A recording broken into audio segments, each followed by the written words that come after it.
Hello. So I got some new books. This is probably like last month, and then I think like three or four arrived this month as well. And there has been no theme to this except for the German history books that I'm going to show you. So with that being said, let's see what I have. So the first one is The Origins of the Second World War by A.G.P. Taylor. I have another book of his called The Course of German History. I'm probably going to read all of his works. This book is considered pretty controversial because he kind of conveys the Germans as being kind of haphazardly getting into the war and making a lot of mistakes along the way. The Rise and Fall of the Great Powers by Paul Kennedy. This is a very famous book. I believe it's about the 1870s to 1920s. I think that's the era of the Great Powers. So that's another good book, another famous book. Baldier, Charles Baldier, The Flowers of Evil.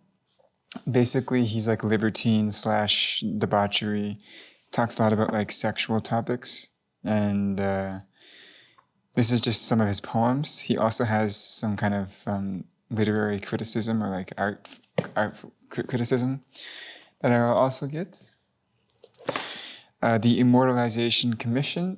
I actually don't know much about this. I know John Gray is a famous writer that people like, and I think I want to say he's considered on the left when it comes to his ideas about society. He's a bit more skeptical of things like progress and status quo and whatnot. But John Gray is a famous writer, so the Immortalization Commission is about like the strange quest to cheat death, and I'm into that area.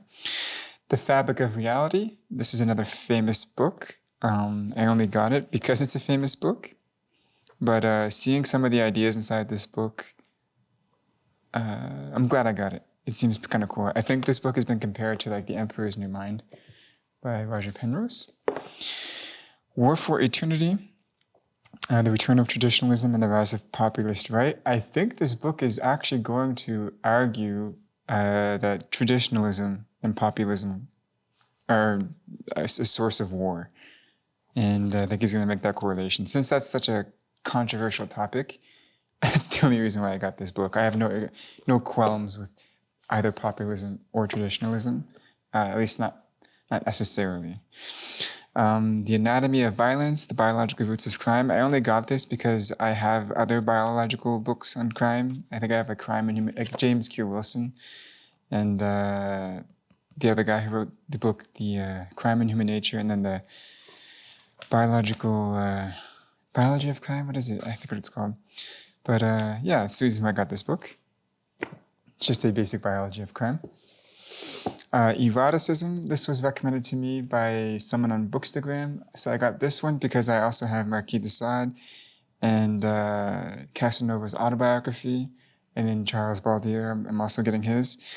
I'm not quite sure what this book is about. The description of it doesn't give me a good TLDR. Basically, I think it's like a bunch of debauched topics, or topics that are not favorable, like relating prostitution to Protestantism or something like this. Taboos related to production. So basically commentary on like the sexual dynamics of society, or like sexual philosophy of society. Literature and Evil. I only got this because I'm doing a kind of philosophy of evil book and also a YouTube series. And I think if I like this writer, I'll get the rest of his books, but I think most of them are fiction to begin with. I'm not actually sure what this book is about, so I'll let you know. The Fall of Public Man. This is a Richard Sennett book. Richard Sennett is a very famous writer, and this book is about how people have become less involved with the public nature of society. So getting involved with your communities, volunteering inside your communities. He thinks people have become more isolated. They kind of go to work, then they come home. And even when they're at work, they don't really want to get involved with their colleagues. They just come home and do their isolated activities. So that will be quite an interesting read. Now, this one is one of the German history books I got. So I was looking for history books on modern Germany, not like, I don't want to hear about only like the Nazis, right? I don't only want to hear about World War II and World War I and Prussia. I wanted something that was like maybe 1970s and on. And I couldn't find anything, at least that would, that was in my country. I literally could not find anything. I looked for like 6 hours. Not 6 hours, I looked for 3. And so this is the closest I found. It was the German Trauma, Experiences and Reflections. And this is basically a journalist going over her experiences in like Germany. Let's say she said from 1938 to 2001. The book looks cool, and we'll see how it goes. So The Iron Kingdom, this is a very famous book. It's about Prussia, and goes from 1600 to 1947. It's a very thick book, so it'll be fun to read. A stack of books is going to fall over. Now this one's kind of interesting, The German Genius, and this is basically going over different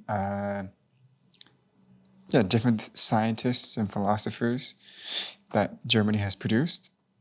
The subtitle is The Second Scientific Revolution, and I think the author is arguing that this is a natural continuation of the Renaissance era, so that will be fun. It's also another thick book, it's like it's 1,000 pages. Now this is a financial accounting book that I got. I got this book for like the equivalent of $5 or $6 US. I think the country I'm in has inflation, and so the book prices change a lot. And this was not changed, I believe. The price wasn't changed. I will say it's probably going to be a basic book for me, because I'm already at the point in my accounting expertise where I do model financial statements quite a lot. And as a result, this one might be a bit basic, but I don't mind solidifying the course, like the foundations. If you know nothing about financial accounting, this seems like a good textbook to go with. Let me see how long this video is. Okay, so we're at 7 minutes. It shouldn't be too bad. I have a whole other stack here. So The Ways of Seeing by John Berger. I believe Berger is like a photographer or like an artist, and he's just going to give commentary on the nature of images. So, yeah, I'll let you know how that goes. Susan Sontag on photography. Again, just a photographer talking about her experiences with photography. I like photography, so that's why I got it. John York, Into the Woods, How Stories Work and Why We Tell Them. So I've been studying screenplay writing, actually. It's one of the things I've been getting into. And I thought this was a good complement to screenplay writing. I don't think this is specifically about screenplay writing. I think this is about storytelling and character building. But it's related, because the screenplay is just storytelling for the screen. So, A Line in the Sand. This is a book I got simply because of the fact that I was in a bookstore and I wanted to walk away with a book. To be honest, I'm a bit familiar with this area and history already. So it's France, basically when Syria was a colony of France. Britain also had some issues there, because I think Britain was trying to influence the Zionists there, and I believe Iraq as well, and Iran. And so France had Syria at the time, which France and Britain also had tense relations back then. And I've been told this part of history through the movements of the various nationalists. So there was Arab nationalists in Jordan, there was Turkish nationalists in Turkey, and there was Israeli nationalists in Palestine. And these three nationalist movements were often used by great powers to negotiate the region. I think America had the Saudi Kingdom, which is technically its own nationalist movement, but it was only like a Saudi nationalist movement. It wasn't like a pan-Arab movement, from what I remember. Hopeful History. This, again, I was in the mainstream bookstore, and I saw this book like 10 times in the bookstore, so I decided, well, I have nothing else to buy, so I might as well get this. It took an optimistic telling of history. We'll see how that goes. The Laundromat. So I just finished, actually, Putin's People, and I suspect that a lot of the illicit money and political corruption they're going to be talking about is largely Russian oligarch money, because Russia has a lot of their money in sludge funds, like black market funds. And so I imagine they'll talk about money laundering in this context. I think the laundromat is actually related to something that happened in Russia, if I'm correct. I could be misremembering, but yeah, this is just this is just a book about money laundering. So this one, Emotional Awareness. This is an interview that the Dalai Lama had with Paul Ekman, and it's put into a book. I only got it because I'm doing this thing, as I've said before, where I'm reading 10 pages of self-help books a day, and I realized I didn't have a lot of self-help books. And so I decided to get this one because it seems interesting. And I do like the topic of emotional awareness, not just being aware of your own beliefs, but how you're also feeling in the current moment, and what you should think about that, or whether you should change that or not. So I got this book,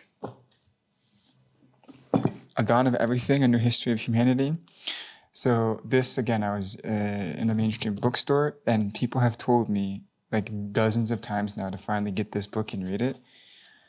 I was a bit skeptical about it because it seems like it's too encompassing for the topic.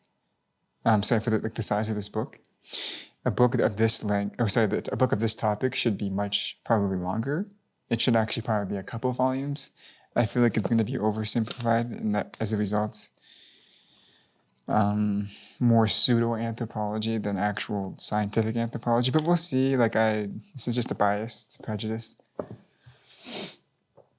The Lost Kingdom, A History of Russian Nationalism from Ivan the Great to Vladimir Putin. I got this book because I have another book by this author. I have his History of Ukraine book. And I figured, well, I saw this book on Amazon, and it was on sale during Black Friday sales, and it was cheap. I think it was like $10. And I figured, well, what the hell? I'll read the Ukraine book, and I'll read this book as well. Meditations by Marcus Aurelius. So I've read this book before, and I had a copy of it when I was in Canada, but I don't think I brought it with me because, to be honest, this book always struck me as just shower thoughts. It's just shower thoughts.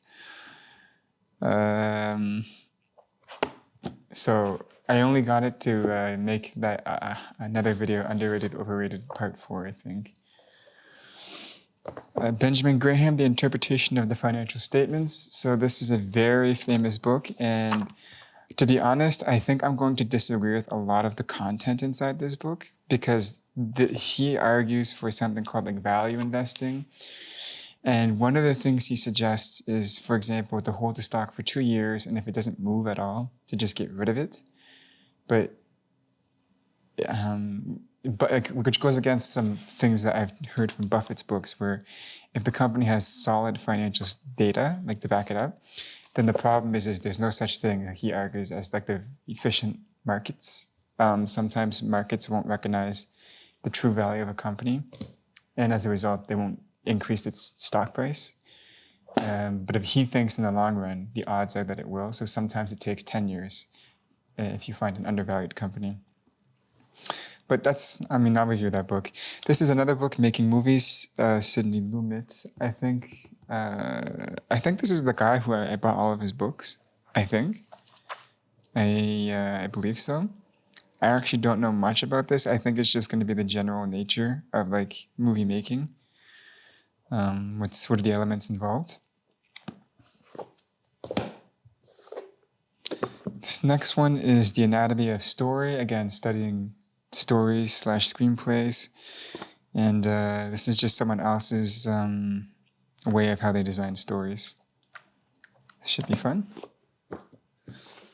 And then the last one is The Great Delusion, Liberal Dreams and International Realities by John Mearsheimer, I think it's author of The Tragedy of Great Power Politics. This is a fantastic book. I also have this.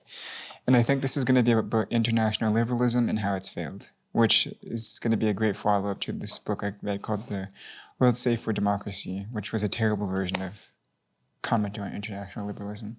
So those are the last books I got. I'm going to get a lot more books coming up because it's Christmas, and you can look forward to that. With that being said, let me know if you have any books you want me to buy, and bye-bye for now.